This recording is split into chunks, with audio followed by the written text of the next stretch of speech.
নমস্কার। আমার কাছে দূরে দেশে বিদেশে ছড়িয়ে থাকা সকল শ্রোতা বন্ধুকে অনেক অনেক স্বাগত জানাই audio story with Moumita YouTube চ্যানেলে। আজ এই চ্যানেলে আপনাদের পড়ে শোনাবো প্রখ্যাত সাহিত্যিক শ্রী সুনীল গঙ্গোপাধ্যায়ের লেখা একটি খুব সুন্দর ছোট গল্প। গল্পের নাম প্রবাসী। শুনতে থাকুন আজকের গল্প প্রবাসী।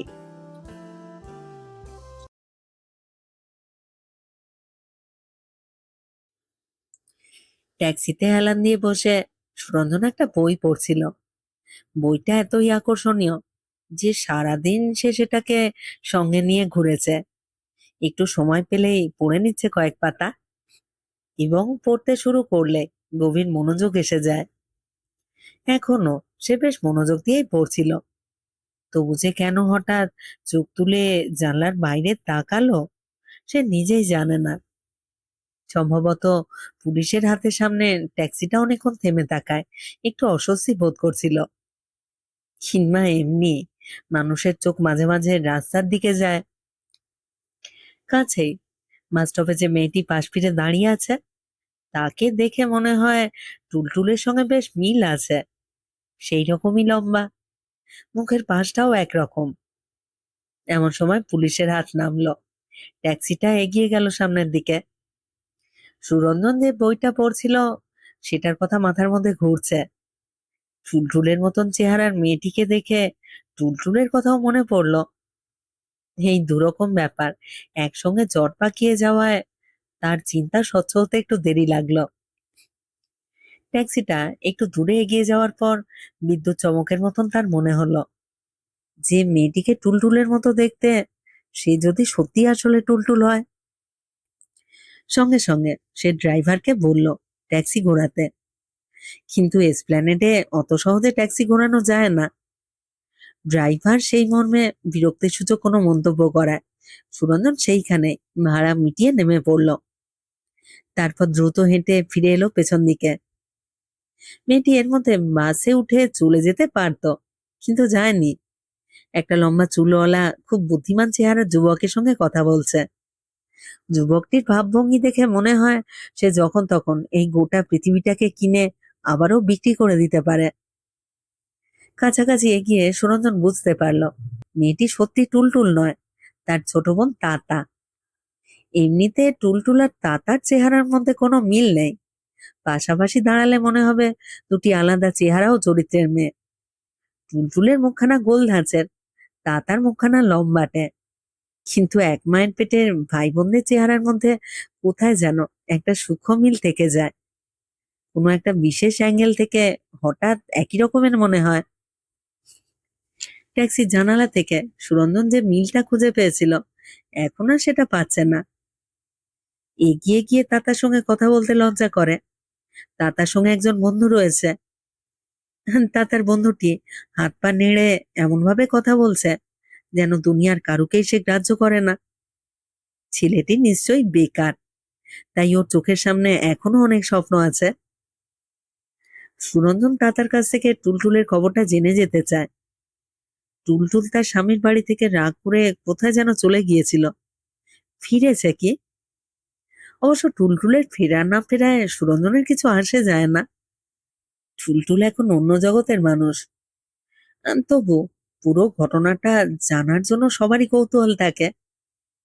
সুরঞ্জনের তো হাতে কোনো কাজ নেই, সে তার হোটেলেই ফিরছিল।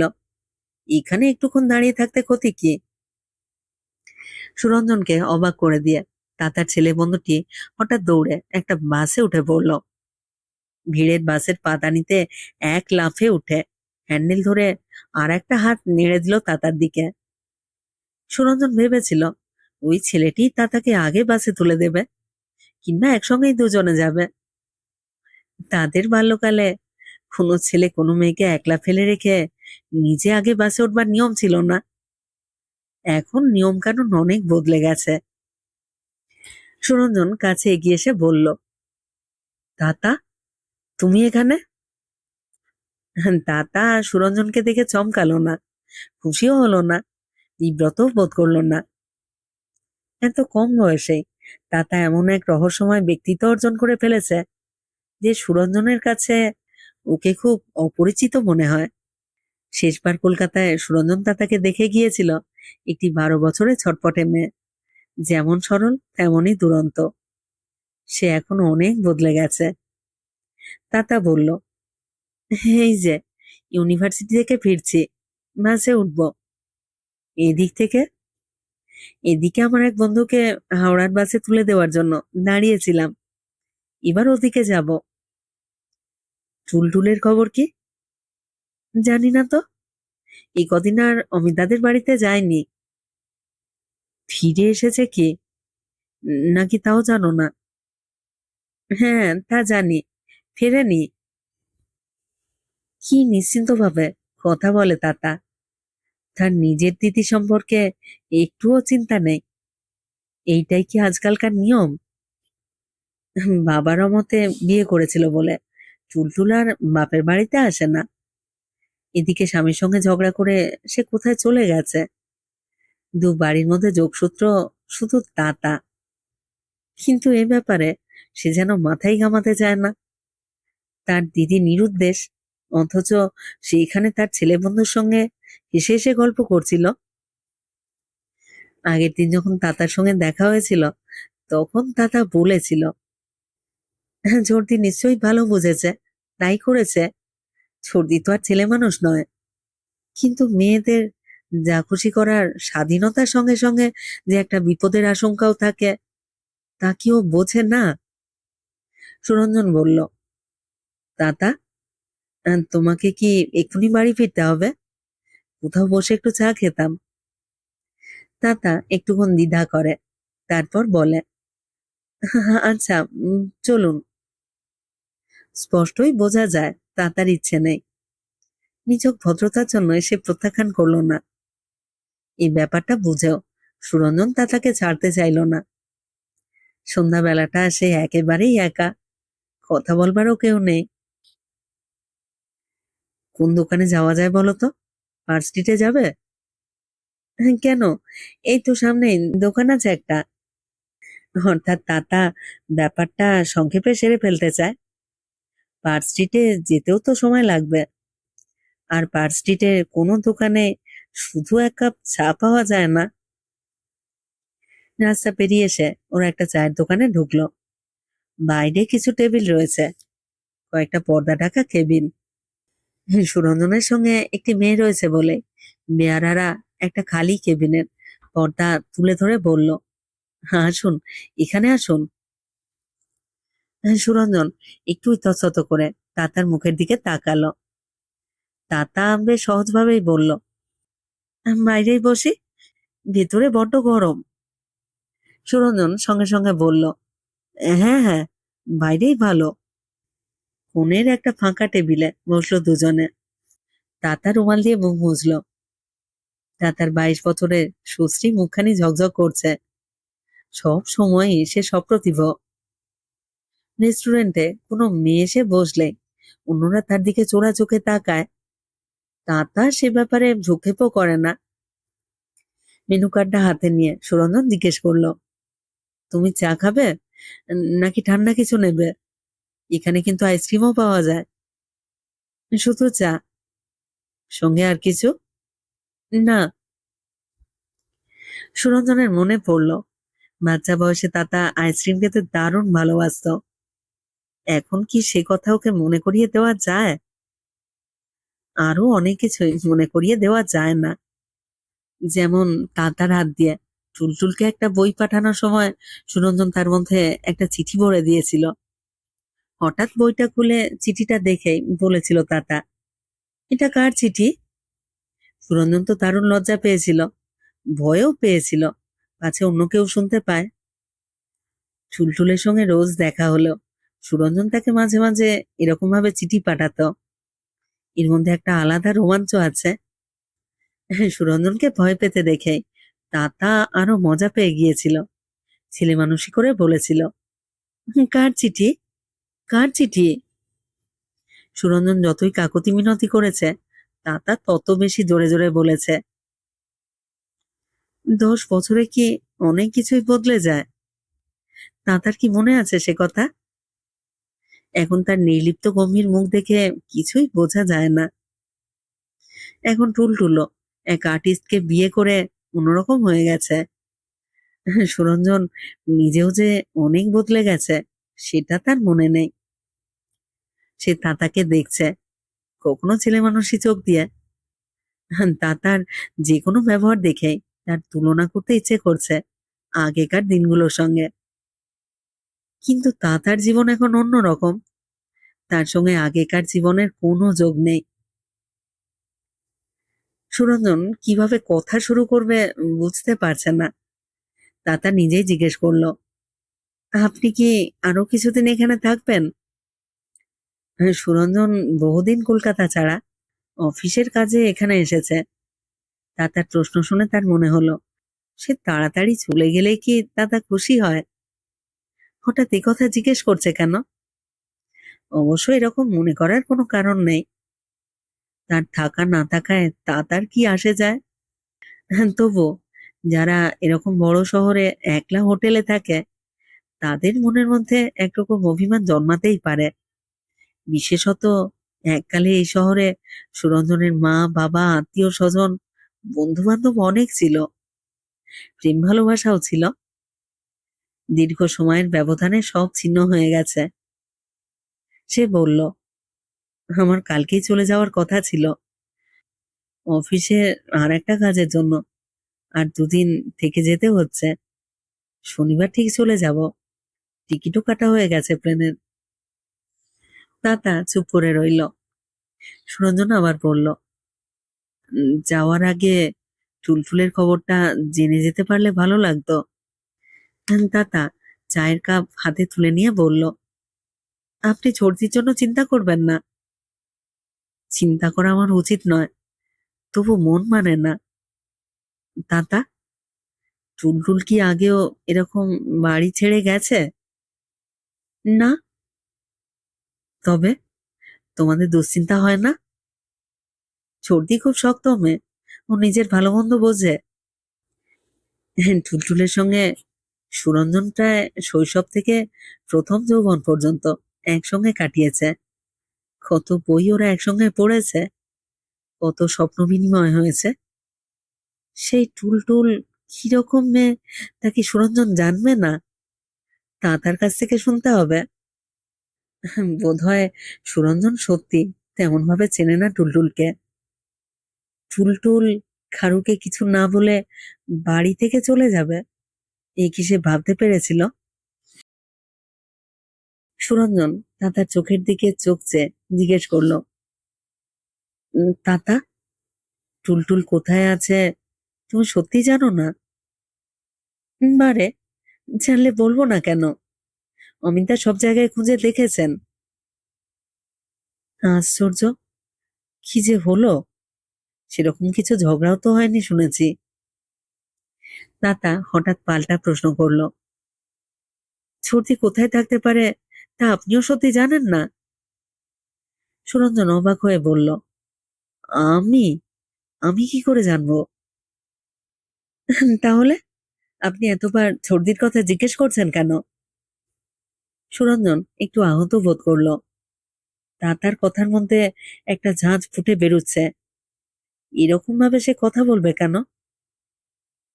যাই হোক, তাতা ছেলে মানুষ, তার উপর রাগ করা চলে না।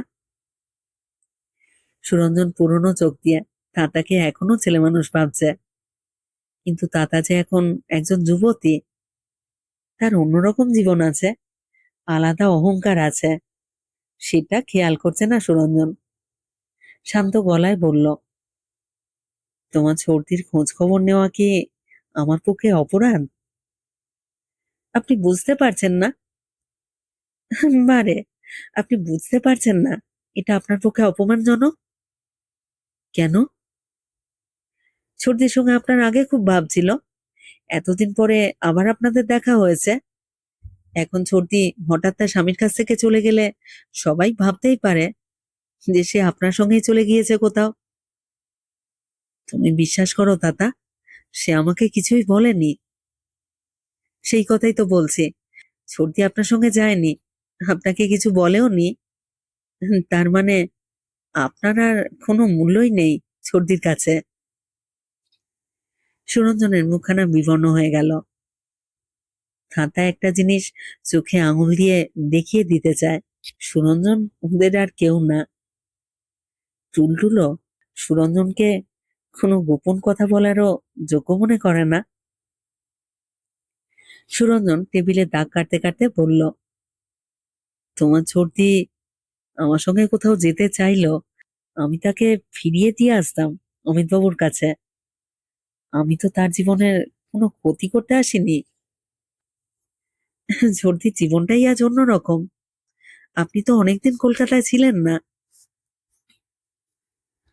সেই জন্যই আমি কিছু বুঝতে পারি না।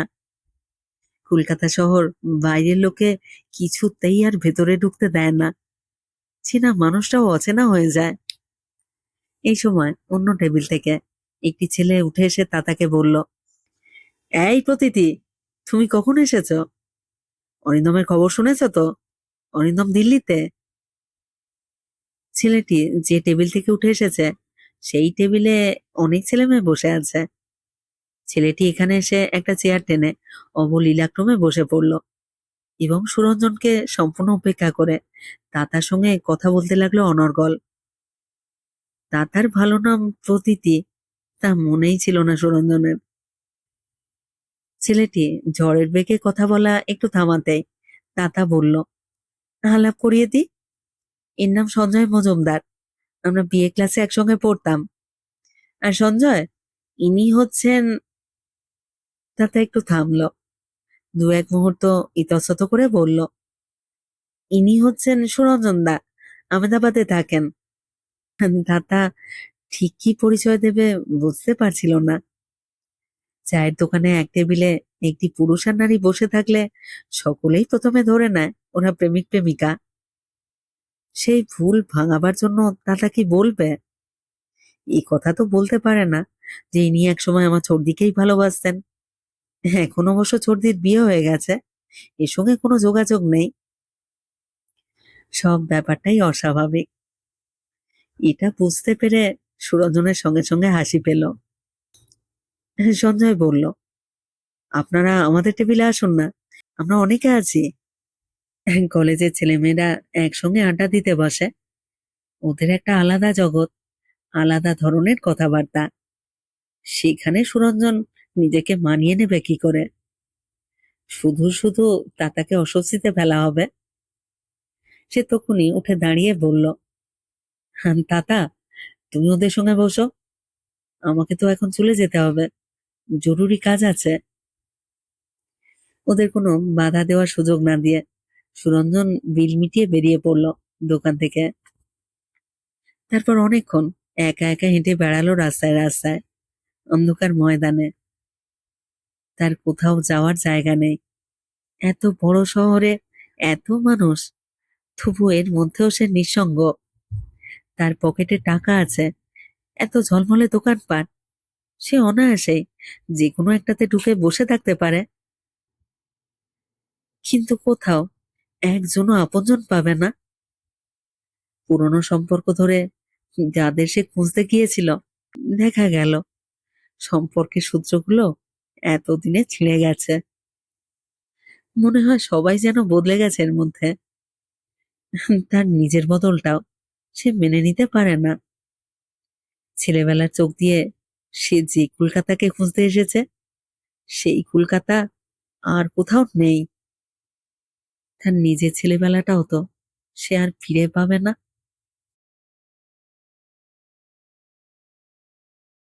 শেষ হলো আজকের গল্প, সুনীল গঙ্গোপাধ্যায়ের লেখা গল্প প্রবাসে। যারা এই চ্যানেলে পুরো গল্প পাঠটি শুনলেন তাদেরকে জানাই আমার আন্তরিক ধন্যবাদ। যদি গল্পটি ভালো লেগে থাকে একটি লাইক করবেন এবং সম্ভব হলে গল্পটিকে আপনাদের প্রিয়জনের মধ্যে শেয়ার করে দেবেন। আর যারা নতুন শুনছেন, যারা এখনো এই চ্যানেলটি সাবস্ক্রাইব করেননি, তাদের কাছে অনুরোধ, আপনারা অবশ্যই চ্যানেলটি সাবস্ক্রাইব করে আমার সাথে থাকুন আর নিয়মিত শুনতে থাকুন নতুন নতুন বাংলা গল্প। এই লেখকের আরো যে গল্পগুলি আমার চ্যানেলে আমি পড়েছি তার প্লেলিস্ট এই গল্পটির ডেসক্রিপশন বক্সে আপনারা পেয়ে যাবেন। যে গল্পগুলি শোনা নেই সেখান থেকে শুনে নিতে পারেন। আর শুনলে কিন্তু মতামত জানাতে ভুলবেন না। আপনাদের মতামতের অপেক্ষায় রইলাম। সবাই খুব ভালো থাকুন, সাথে থাকুন। ফিরে আসছি খুব শীঘ্র নতুন গল্প নিয়ে।